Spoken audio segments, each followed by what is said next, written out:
Welcome to Transforming Work with Sophie Wade, exploring the future of work. Find out what's going on, disruptions, evolutions, opportunities, challenges, and interventions in our multi-generational distributed organizations. With a new tech and talent focus, discover what you need to know to stay upskilled and relevant and ensure your business keeps its competitive edge. Sophie investigates the promise and reality of the future of work now and as we look ahead. She interviews people who are changing work experiences and practices and shares how we can each transition smoothly and successfully to effective and more productive new ways of working. Hi. This episode is about inevitably transforming and formalizing how we work for the highly digitalized and distributed paradigm of modern work. Consider how differently your company, department, and team are operating now compared with 2019. However, have your and other leaders' approaches been purposeful, or perhaps patchwork, future-proofing, or fudging and fixing?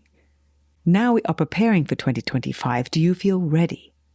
Does your team feel that they have the cultural foundation, mindset, knowledge, skills, behaviors, and tools they need to be effective this fall and beyond? For example, are values articulated and modeled daily to guide decisions and behaviors?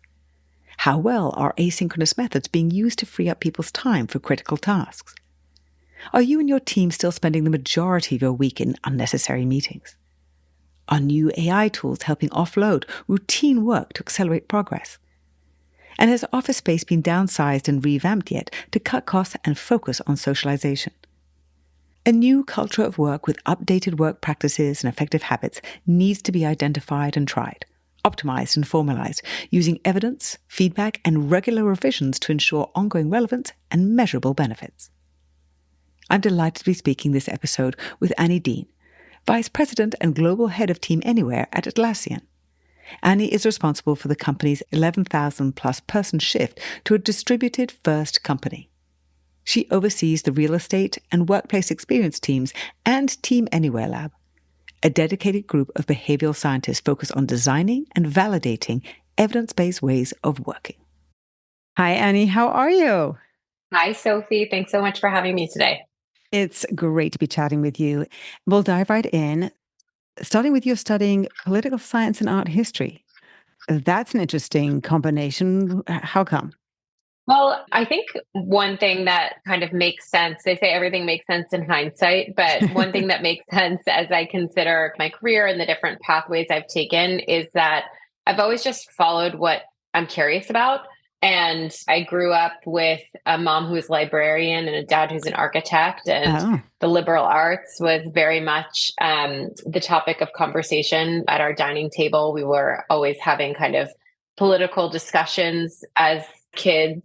And when I got to college, I wanted to keep pursuing that kind of line of thinking, and how people organize themselves around big ideas like the US Constitution was so inspiring to me. And then art history was also kind of a natural. I've always been interested in how society expresses itself, and art is really the history of what a society values and how it expresses itself both in history in different ways. And I loved studying both of those things. And I think I'm interested in how people change society, which is maybe how I've ended up focusing so much in my career on the future of work. Art history and political science don't naturally get you to law. I knew for a long time that I wanted to be a lawyer. It was one of those things that I think I started wanting to do when I was in high school. And I stopped wanting to do it basically the minute I got to law school, which is not well timed. And I ended up I spent 6 years as an attorney, and I love the education it gave me. I think the reason why I ended up in law, again, with hindsight being 2020, is it really taught me how to think. I'd always had really big ideas, but law helped me evaluate them better and substantiate them. And I think the kind of logical reasoning and data-driven argumentation that my legal education gave me has really been something I've relied on a lot as I've navigated corporate transformation. So you were doing law with relation to real estate transactions. How did that morph from there to you founding Werk? WERK for listeners. What was the genesis of that, and what were you trying to solve, and for whom? I started my career on Wall Street as an attorney representing institutional lenders in multi-billion-dollar transactions secured by real estate.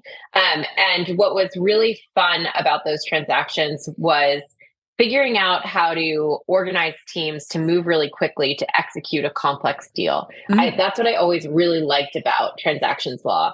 It wasn't necessarily the legal premise that excited me, but the opportunity to execute and close a transaction at a fast pace, because I think that's really what spoke to my sense of entrepreneurialism, I think.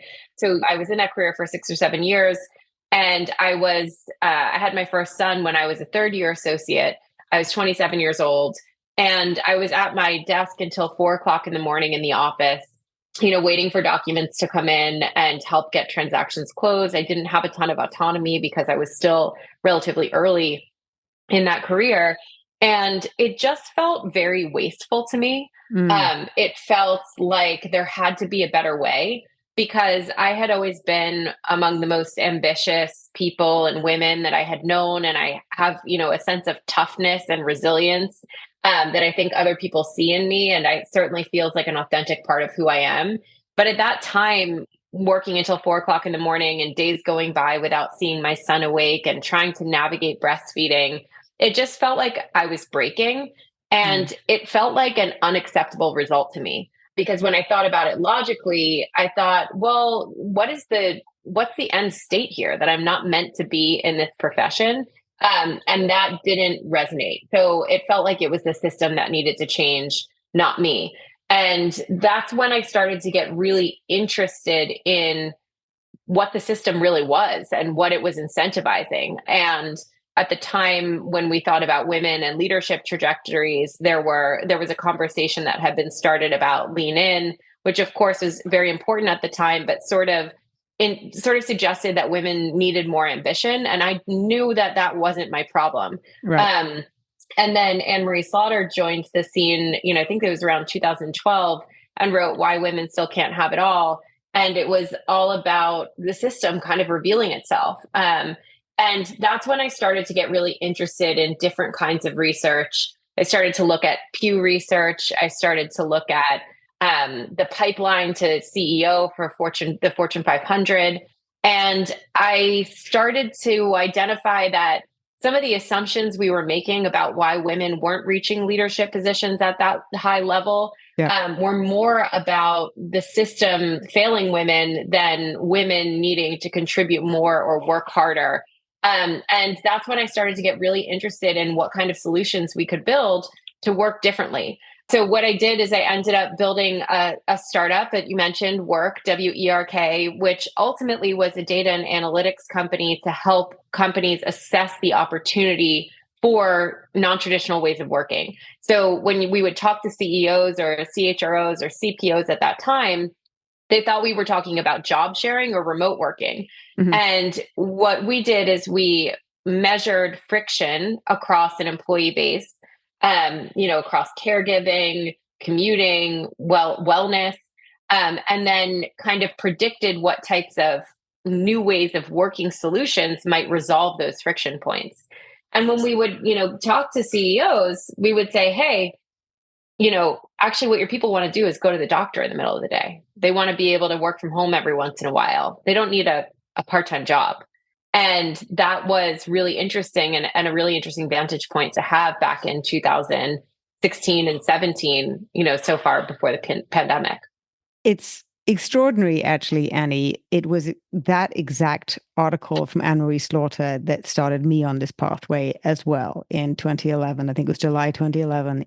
And I also was looking at it originally very much about women, for my own situation as well, and what the different pathways were. And Kate Lister's was some of the original research that I was looking at the time, because there wasn't that much research, but there was actually a lot of flexibility, because particularly women at the time were looking at all the different ways that they needed to flex for their jobs to be able to continue their careers and be able to realize their ambitions, which weren't just family ambitions or corporate ambitions. They wanted to be able to do both of them.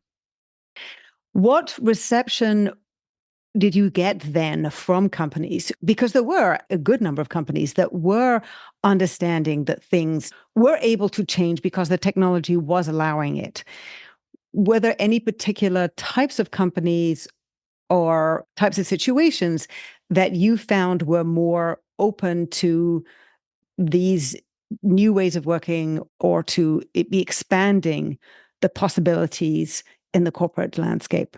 I think that across the Fortune 500, there was strong representation of interest in disrupting how work got done because it was a pain point that people personally and on their teams observed and felt. And so when someone came along and said, hey, here's some structured data about how this is really happening at your company and what impact it's having. And by the way, it's quite a significant and negative impact, and it's quite resolvable. I think people were pretty excited by that. I would say the people that were champions of that reality were chief people officers, as well as business unit owners, people close to the business who were observing this among their highest performers. Right. And we often couldn't get the CEO aligned.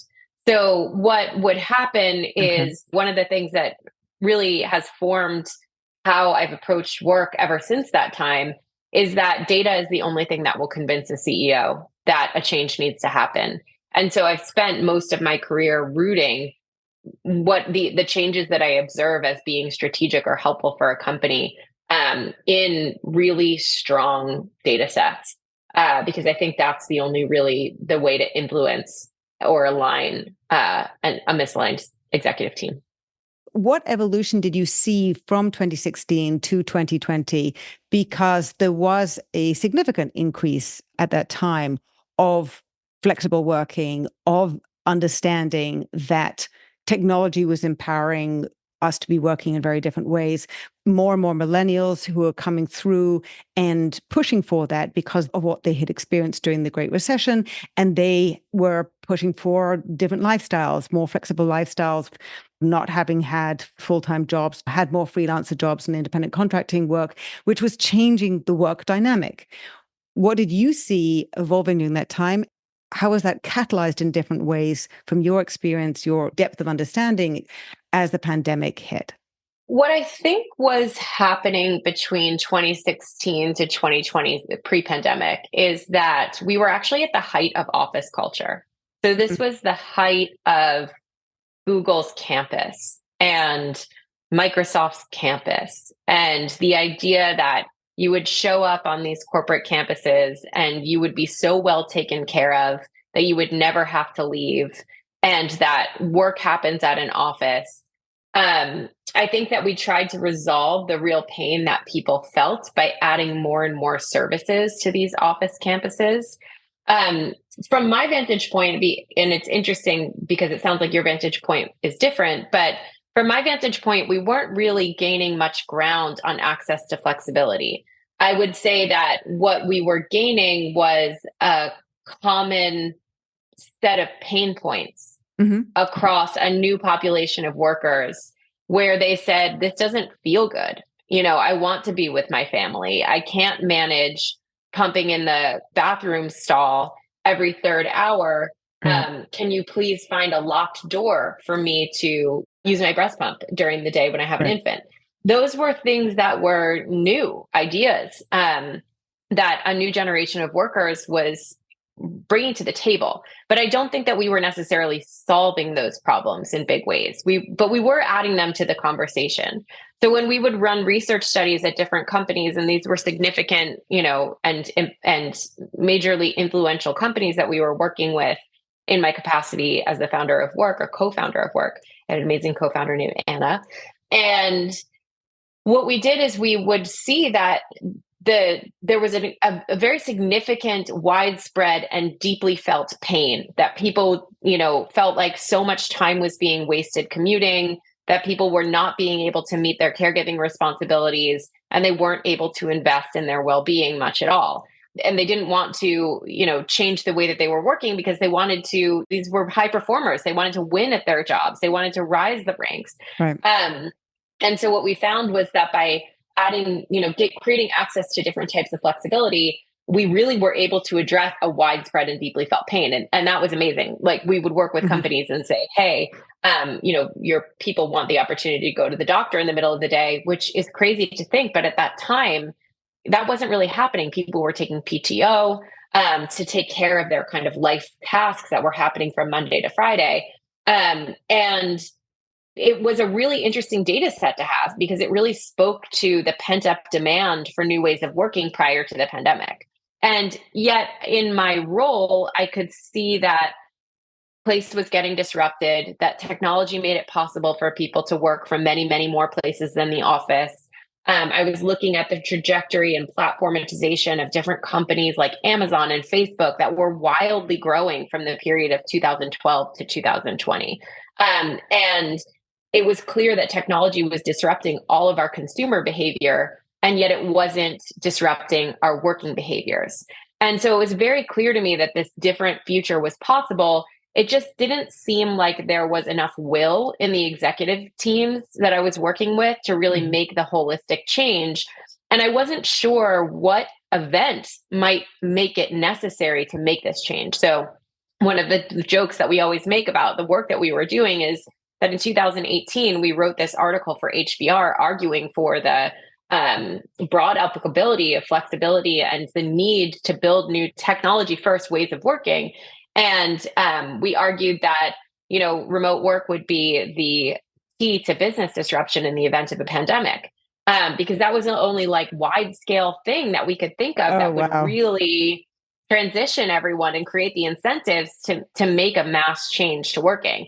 Never thought that would happen. And we didn't even think a recession would get us there. We used to kick it around and be like, well, maybe if there's a big recession, people will want to cut back on their real estate. But as we've seen, real estate leasing deals are so entrenched, it's difficult to get those off the books anyway. So it did turn out to be a pandemic that really helped us see that there was a different way of working. I think the major change that has come from that is an enormous and exponential amount more flexibility that exists as the norm at companies today.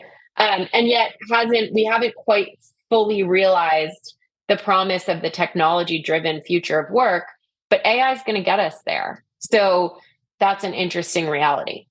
It wasn't so much that prior to the pandemic that I saw widespread adoption or openness by CEOs. At a lower level, there was a lot of informal flexibility. It wasn't formal days per week or whatever, but there was quite a lot of flexibility that had been growing.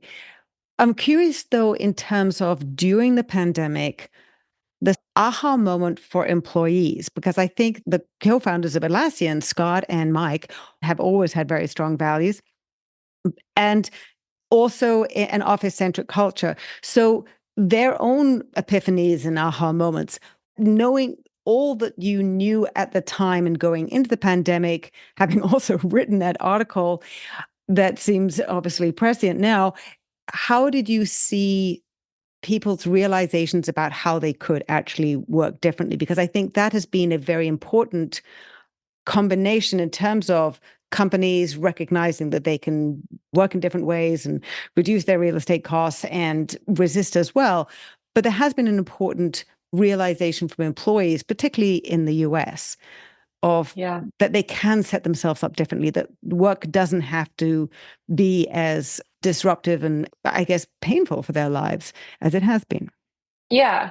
Well, it's interesting because going into the pandemic, my company had been acquired and I was sort of thinking about what to do next. And I thought, I can't keep championing the future of work because people just don't get it. It's just not happening.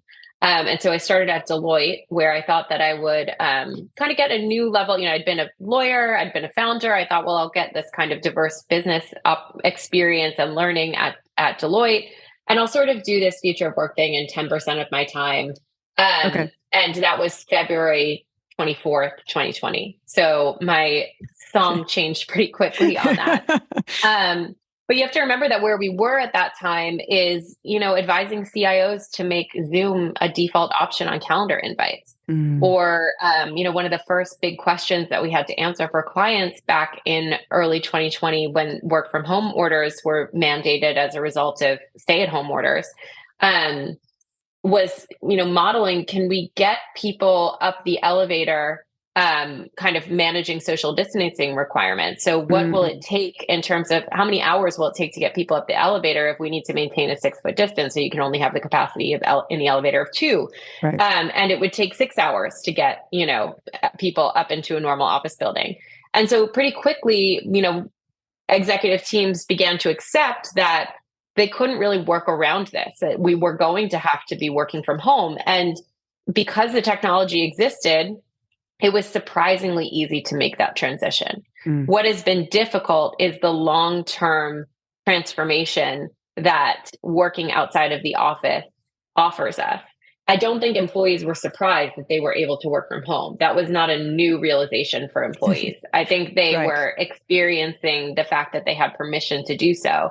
And similarly, I don't think that Scott and Mike necessarily viewed this as an employee driven decision, although they've always believed that working in this new way is a more human way to work. And they've been deeply invested in it, Mhm. as founders who built their company with a lot of global presence from Australia, which is, quite removed from time zones for many people.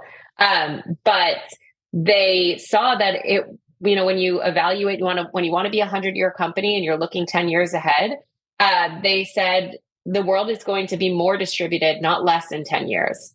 And our technology at Atlassian is a collaboration software company. We make products like Confluence and Loom and Jira, which really support these new ways of working pretty seamlessly. They thought, well, we're uniquely positioned to really facilitate that change. And so testing, new ways of working internally so that we can learn ahead of our customers was a commercially savvy thing to do. And that's why they adopted it and have continued to endorse and commit to it, even as other companies have made changes. It's been a big shift, but there were the fact of the matter is that, as people experience the idea of working outside of the office, we also need to change our culture of work. And because the pandemic was so overwhelming and distracting in many ways, and because we had the friction of figuring out how to operate differently from outside of the office, these strategic questions of what a new culture of work should look like were kind of left behind. And I think we are now in 2024 able to start answering those questions. And when we look at Atlassian, based on the year plus of research that we've done testing the ways of working that we've organically developed as a distributed first company, we realize that a modern culture of work is really that we replace most meetings, we know what work really matters, and we organize ourselves to pursue core work, not work about work. And each of those things is facilitated by asynchronous behaviors and AI-driven norms, not an office-based culture. So it's interesting that we can start to unpack that. I'd love to hear what you think about Atlassian's own culture and values and how that helped the transition, and some of those as being key values that are so important for companies to be successful in modern work. For example, radical openness, as it has been described. Open company, no bullshit. And some of the other things, the heart, the empathy, these cultural aspects, these ways of operating, which are so ingrained in how Atlassians behave and how they interact. Which of these do you see as being critical for other companies to lean into to help their companies, their cultures adapt to very distributed work? I think it's just the fact that we have values. So, you mentioned open company of bullshit, build with heart and balance, play as a team, don't fuck the customer. These are things that as Atlassians, we think about all the time. So Mm-hmm. they're part of our performance reviews. They're part of how we make decisions. They're just the backbone of how the company runs, and inform how we treat each other and, the decisions that we make. but they're not how we operate. When I talk about how what I mean by a culture of work, I mean that we've adapted a really unique set of practices that helps us manage across time zones and manage in a distributed environment. And it's those practices and our products that really carry us forward as a distributed company. You have Team Anywhere Lab. You have all these researchers. You are constantly learning ahead of your clients. For other companies, what can they be doing because there's such a learning curve that you're talking about? Does it have to be that hard? Or do companies need to take on that much research and iterations? It's no criticism. I think the move to understanding, recognizing, and learning about how we work or how we should be working or how we design the work that's appropriate for my team, my department, and my company is a lot of work that needs to be done, and companies haven't done it.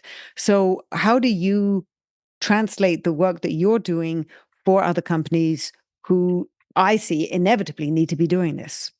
Well, it's interesting because one of my favorite leaders that I've ever worked with is Scott Farquhar, who is one of our co-CEOs. And one of the things he always says is be a simplifier. Mhm. And sometimes it takes a lot of complexity to get things into a simple place. So, leave the research to us. And, we've run experiments over the past year with 4,800 Atlassians trying to capture the unique way that we work internally to Mhm. help offer that to customers and help Mm. customers understand how to navigate this truly modern environment of work. And we're just getting to the place where we're starting to share those practices and offer them to a wider audience, but we're only doing that as a result of designing and vetting them, Mhm. as opposed to sharing what's happening off the cuff or ideas about things.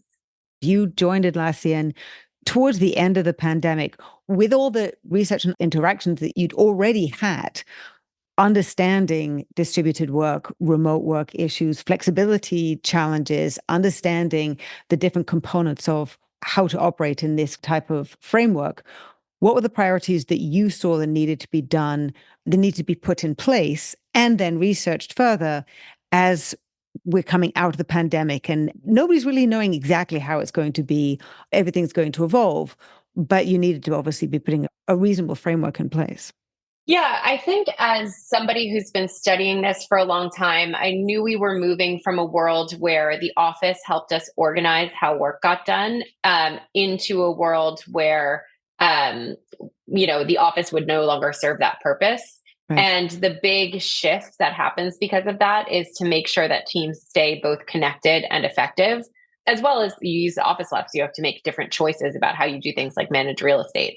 Mhm. So we started to think about a few key changes, a new way to connect, a new way to operate offices, a new way to design teams, and a new way to work. And I think the connection idea was really driven by Mike and Scott. They had this idea of intentional togetherness where Mhm. teams could be located in many different places, but they would come together a couple times a year in a format of being in the office for 3 to 5 days. Um, it's incredibly cost effective. It allows us to operate from a smaller overall real estate footprint, but still drive the same, even greater levels of connection, Mhm. which are very strong drivers of team performance. So that has been a really important program to operate and run at the company.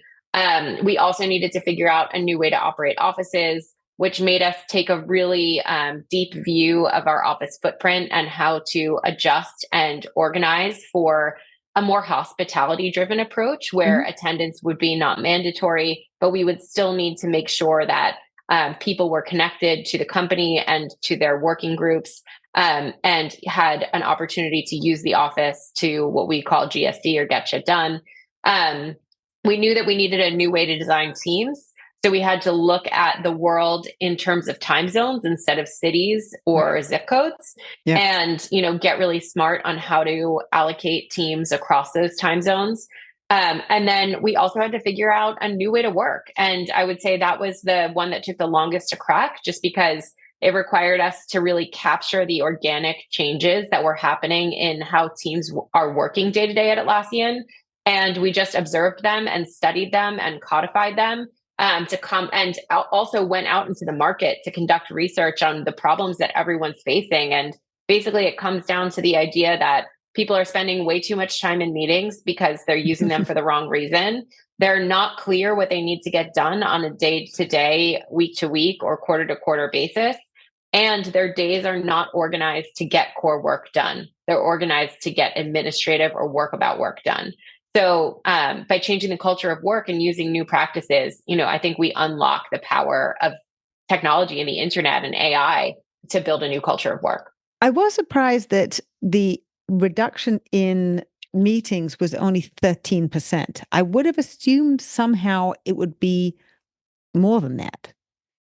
I think you're talking about a calendar redesign study where we saw a permanent downshift in meetings for people who used a new framework for organizing their time. But I would say on the whole, about half of the working day is lost to ineffective collaboration, including meetings. Right. So I would assume, one of the things that we kind of use as a watermark is to say that only about half the day should be in synchronous meetings, and asynchronous and AI driven practices and norms should be used to manage the rest of that day so that a team can really focus on the core work to be done as opposed to administrative work.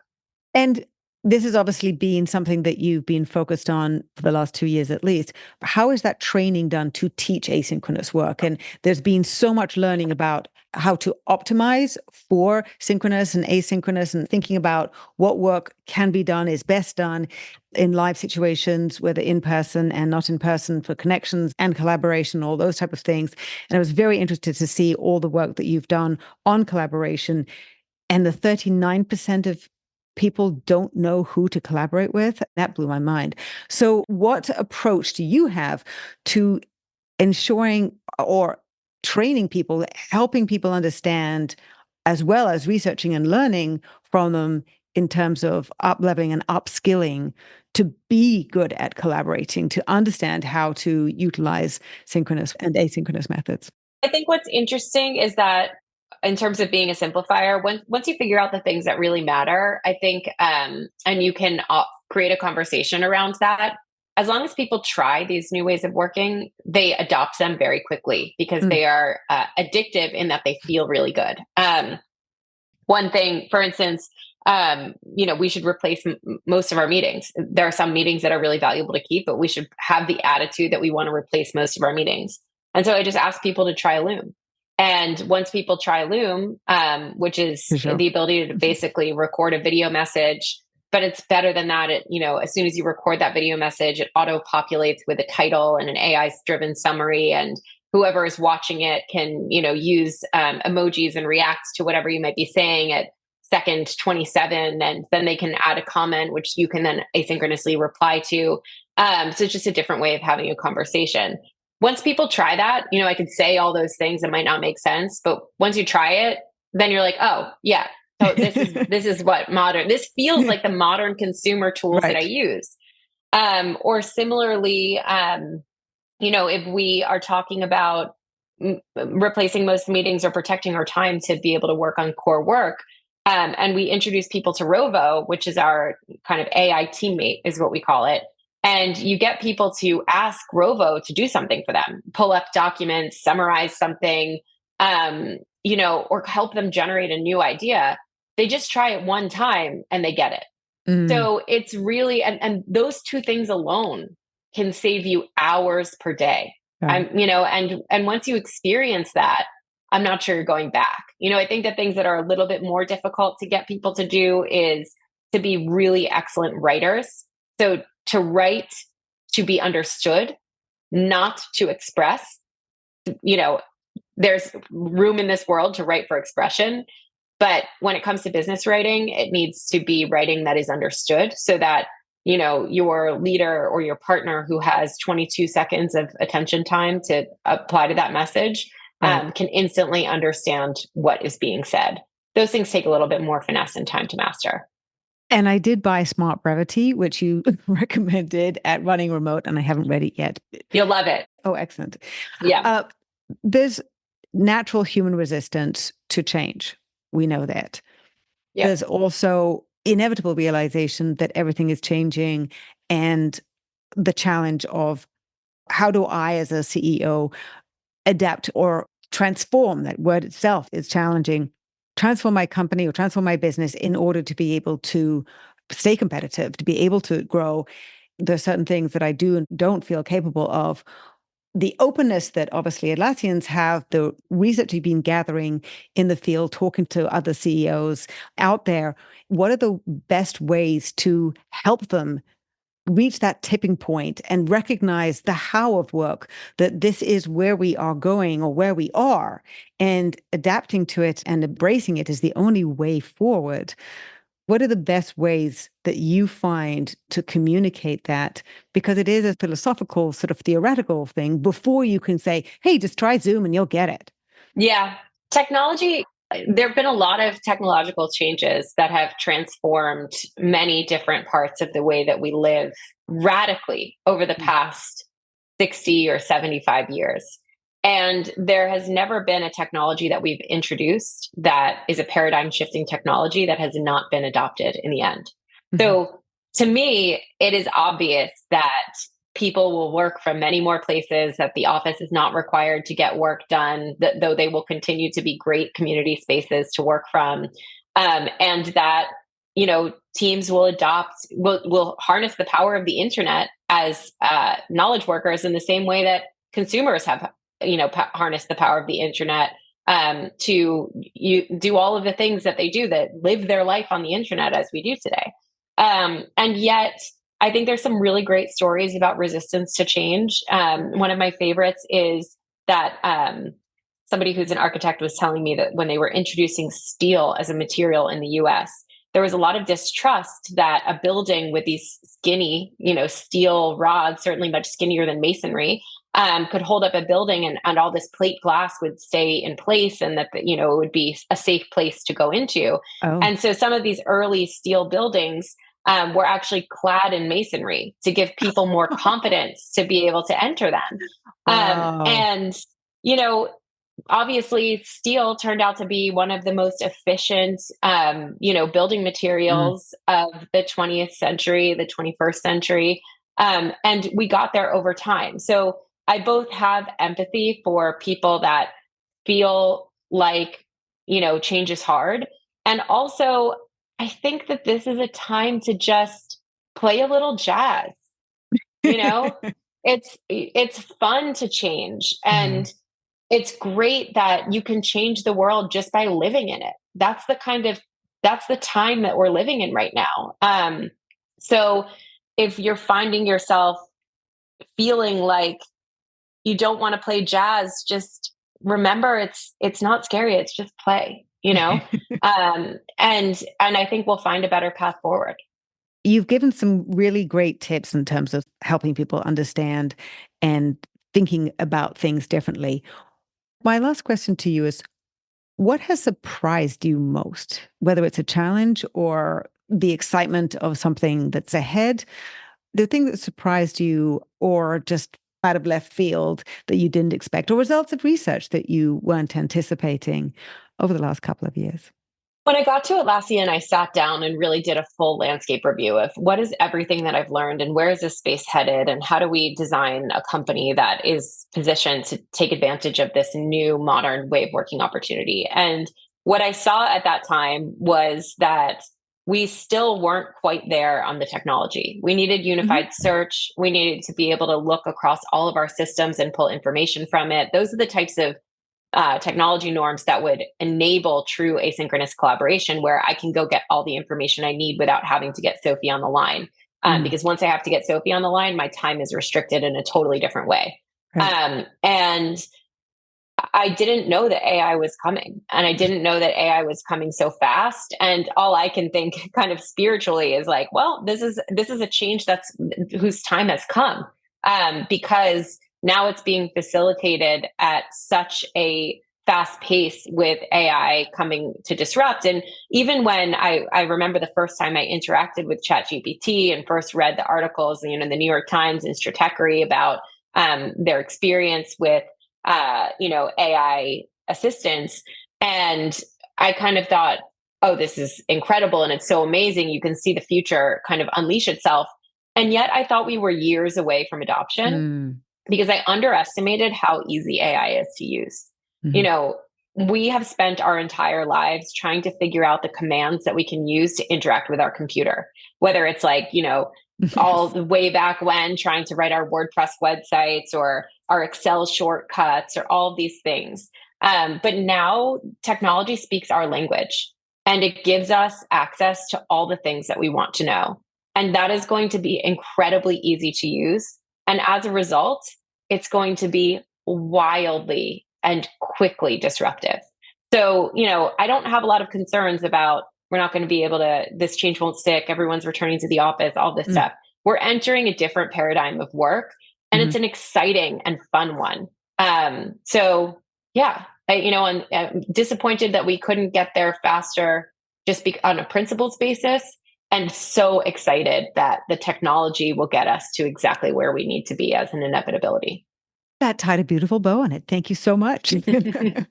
Andy, really, really appreciate you sharing all your insights. We're on a journey, and that's the most fascinating and exciting thing for me. I do love change like you do, and it's really helpful to get your perspective from everything that you've done prior to Atlassian, but also what you're doing now and how much research and data you're putting into it and sharing that. So I really appreciate your time and insights today. Thank you, Sophie, for the conversation you've been driving for many years and for bringing such great people onto this podcast. Thank you. I really appreciate being a guest today. Thank you again so much to Annie Dean, Vice President and Global Head of Team Anywhere at Atlassian. You can find out more about Annie on LinkedIn and Atlassian by going to their website, atlassian.com, Atlassian.com. You can also follow Annie on X and Instagram at AnnieDeanZAIT. Immediate action tip. Create conversations that prompt experimentation. New ways of working are addictive. They feel good. People will adopt quickly because once they try, they get it. If you enjoyed this episode, please share it with a friend and like it. You could also write a quick review wherever you listen. And for regular video updates, curated useful articles, research and information, follow me on LinkedIn and sign up for my Work in Progress newsletter there. Thanks for listening. Until next time.